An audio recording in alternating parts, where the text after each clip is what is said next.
മുഖ്യമന്ത്രിയുടെ ചെറ്റത്തരം പരാമർശത്തിൽ അതിരൂക്ഷ വിമർശനവുമായി ജി സുധാകരൻ. അങ്ങനെ ഒരു പദപ്രയോഗം നടത്താൻ മുഖ്യമന്ത്രിക്ക് ആരാണ് അധികാരം നൽകിയത് എന്നാണ് അദ്ദേഹത്തിന്റെ ചോദ്യം. കടുത്ത ജനകീയ ശിക്ഷ ലഭിക്കേണ്ട കുറ്റമാണ് മുഖ്യമന്ത്രി നടത്തിയത്. തന്നെ കാണാമെന്ന് പറഞ്ഞ മുഖ്യമന്ത്രി പിന്നീട് തനിക്ക് സമയവും തന്നില്ല, വിളിച്ചതുമില്ല.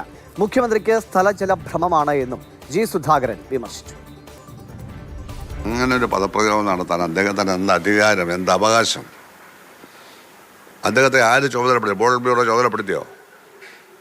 പോളിറ്റ് ബ്യൂറോ അദ്ദേഹം പോളിറ്റ് ബ്യൂറോയോട് ചോദിച്ചോ എന്ത് വാചകമാണ് പറയണമെന്ന്? ബേബി അങ്ങനെ പറഞ്ഞില്ലല്ലോ. ഗോവിന്ദമാഷ്ടം പോലും അങ്ങനെ പറഞ്ഞില്ല.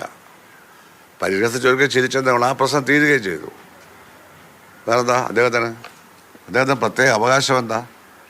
നല്ല ബന്ധമായിരുന്നുള്ള 30 വർഷത്തെ ബന്ധമല്ലേ, അതുകൊണ്ട് അദ്ദേഹത്തിന് ഗുണമുണ്ടായി.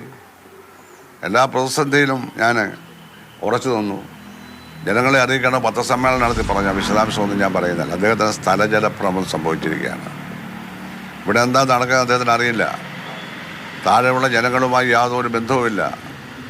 ആളുകളെയൊക്കെ തെറ്റായ ഭാഷയിൽ അഭിസംബോധന. എൻ്റെ അച്ഛനും അമ്മയുടെ പേരല്ല തെറ്റാന്ന് എനിക്ക് ജി സുധാകരൻ എന്നായിട്ടത്. സുധാകരൻ അച്ഛൻ്റെ പേര് ഗോപാലൻ എന്നായതുകൊണ്ട് ജീന്ന് വന്നതേ ഉള്ളൂ. എൻ്റെ അച്ഛനും അമ്മയുടെ പേര് മാറ്റാൻ ഈ കേരള മുഖ്യമന്ത്രിക്ക് എന്താണ് അവകാശം? അദ്ദേഹം ആ കസേരയിരിക്കുന്നത് പൗരന്മാരുടെ അച്ഛനും അമ്മയുടെ പേര് മാറ്റാനാണ്. സമാധാനം. It's A constitutional issue. ഇതൊരു ഭരണഘടനാ പ്രശ്നമാണ്. ഒരു മുഖ്യമന്ത്രി സംസാരിക്കുന്നത് ഭരണഘടനാ വിരുദ്ധമാണ്. ഞാൻ കേസിനൊന്നും പോകുന്നില്ല. അതുകൊണ്ട് അതീവ ഗുരുതരമായ തെറ്റുകളാണ് അദ്ദേഹം ചെയ്തുകൊണ്ടിരിക്കുന്നത്. അദ്ദേഹം ആവശ്യമുള്ള കാര്യം പറയുക, ആവശ്യമില്ലാത്ത കാര്യമൊന്നും പറയാതിരിക്കുക. അത് അദ്ദേഹത്തിൻ്റെ പാർട്ടിക്കും ഈ നാടിനും നന്നായിരിക്കും. ഞാനിപ്പോഴും ഒന്നും പറയുന്നില്ല അദ്ദേഹത്തെ, പക്ഷേ ഞാനിതൊക്കെ രാഷ്ട്രീയമായിട്ട് പറയുകയാണ്. അദ്ദേഹത്തിന് അറിയില്ല.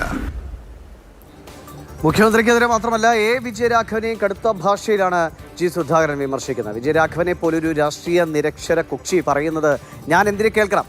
പൊളിറ്റിക്കൽ ക്രിമിനലുകളുടെ പ്രതിനിധിയാണ് വിജയരാഘവൻ. അതിനോട് താൻ എന്തിനു പ്രതികരിക്കണം? ബംഗാളിലും തമിഴ്നാട്ടിലും കോൺഗ്രസും CPM-ഉം ഒറ്റ മുന്നണിയാണ്.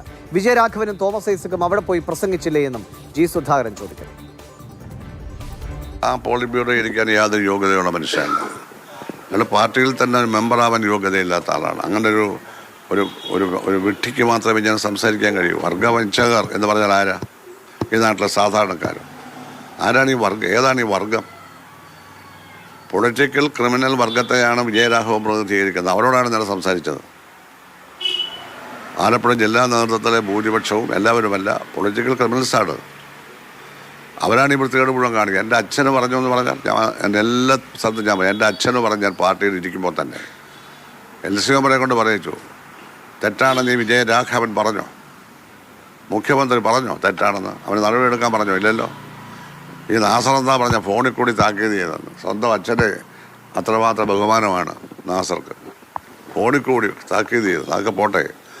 അപ്പോൾ ഇത്തരത്തിലുള്ള വൃത്തികെട്ട ഒരു പ്രസ്ഥാനമായി ആലപ്പുഴയിൽ CPM. ഇതെല്ലാവരും ഞങ്ങൾ ചേരുമ്പോൾ ഉള്ള പ്രസ്ഥാനം.